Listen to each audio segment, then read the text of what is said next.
വയനാട് ഉരുൾപൊട്ടലിൽ ദുരിതമനുഭവിക്കുന്നവർക്ക് കൈത്താങ്ങാവുകയാണ് ഡിവൈഎഫ്ഐയുടെ നേതൃത്വത്തിൽ റീബിൽഡ് വയനാട് പദ്ധതിയുടെ ഭാഗമായി 25ഓളം വീടുകളാണ് നിർമ്മിച്ചു നൽകുക. നേരത്തെ തന്നെ പറഞ്ഞിരുന്നതാണ്. ഇതിനായി സ്ക്രാപ്പിങ്ങിലൂടെ ആക്രി അടക്കമുള്ള പഴയ സാധനങ്ങൾ ശേഖരിച്ച് വിൽപ്പന നടത്തി പണം കണ്ടെത്താനുള്ള ശ്രമത്തിൽ കൂടിയാണ് ഡിവൈഎഫ്ഐ. വയനാട് മേപ്പാടിയിലെ ദുരിതബാധിതർക്ക് കൈത്താങ്ങാവുകയാണ് ഡിവൈഎഫ്ഐ.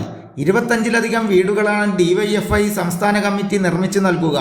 ഇതിനായി പാഴ്വസ്തുക്കൾ ശേഖരിച്ച് ധനസമാഹരണം നടത്തുകയാണ് ഡിവൈഎഫ്ഐ പ്രവർത്തകർ. മാത്രമല്ല നിരവധി ജനങ്ങൾ സാമ്പത്തിക സഹായവും നൽകുന്നുണ്ട്.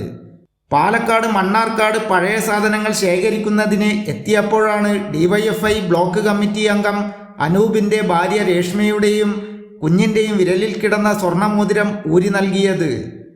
വയനാട്ടിൽ ഇങ്ങനെ ഒരു ദുരന്തം സംഭവിച്ചപ്പോൾ ഓരോരുത്തർ ദുരിതാശ്വാസ നിധിയിലേക്ക് ഫണ്ട് ഇൻവെസ്റ്റ് ചെയ്യുന്നുണ്ട്. അപ്പോൾ നമുക്ക് എന്തെങ്കിലുമൊക്കെ ചെയ്യണം എന്നുള്ള രീതിയിൽ ഹസ്ബൻഡ് സംസാരിക്കേണ്ടായി. അപ്പോൾ അങ്ങനെ ഡിവൈഎഫ്ഐയുടെ നേതൃത്വത്തിൽ ഫണ്ട് കളക്ഷൻ കാര്യങ്ങളൊക്കെ ചെയ്യുമ്പം അപ്പോൾ ഞങ്ങൾക്ക് ഞങ്ങളുടേതായിട്ടുള്ള രീതിയിൽ എന്തെങ്കിലും കൊടുക്കണം എന്നുള്ളൊരിതുകൊണ്ട് നമ്മുടേതെന്ന് പറയാവുന്നത് ഇപ്പോൾ ചെറിയൊരു മോതിരമാണ്.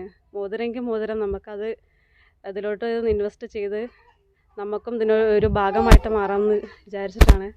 ഇതെല്ലാം നാടിൻ്റെ മാനവികതയുടെ ഉദാഹരണമാണെന്നും DYFI Mannarkkad block secretary Siraj Vellappadam പറഞ്ഞു. വലിയ ദുരന്തത്തിൽ നിന്ന് ആ നാട്ടിലെ മനുഷ്യരെ, ദുരന്തത്തിൽ നിന്ന് ബാക്കിയായ മനുഷ്യരെ ആകെ സംരക്ഷിച്ചു പിടിക്കേണ്ടതിൻ്റെ ബാധ്യത എല്ലാ മനുഷ്യസ്നേഹികൾക്കുണ്ട്. ഏറ്റവും പ്രതിബദ്ധത ഈ സമൂഹത്തോടുള്ള സംഘടന എന്ന നിലക്കും ഡിവൈഎഫ്ഐ വീടുകൾ നഷ്ടപ്പെട്ട ആ ദുരിതത്തിലെ മനുഷ്യർക്ക് വീട് വെച്ച് കൊടുക്കാൻ വേണ്ടി തീരുമാനിക്കുകയും അതിൻ്റെ ഭാഗമായി വിവിധങ്ങളായ ചലഞ്ചുകൾ ഏറ്റെടുക്കുകയും ചെയ്തിട്ടുണ്ട്. നാട്ടിലെ മനുഷ്യരൊന്നാകെ വലിയ രൂപത്തിലുള്ള പിന്തുണയാണ് നൽകിക്കൊണ്ടിരിക്കുന്നത്. വയനാടിനായി കയ്യും മെയ്യും മറന്ന് പ്രവർത്തിക്കാൻ ഇവിടെയുള്ളവർ സന്നദ്ധരാണ്.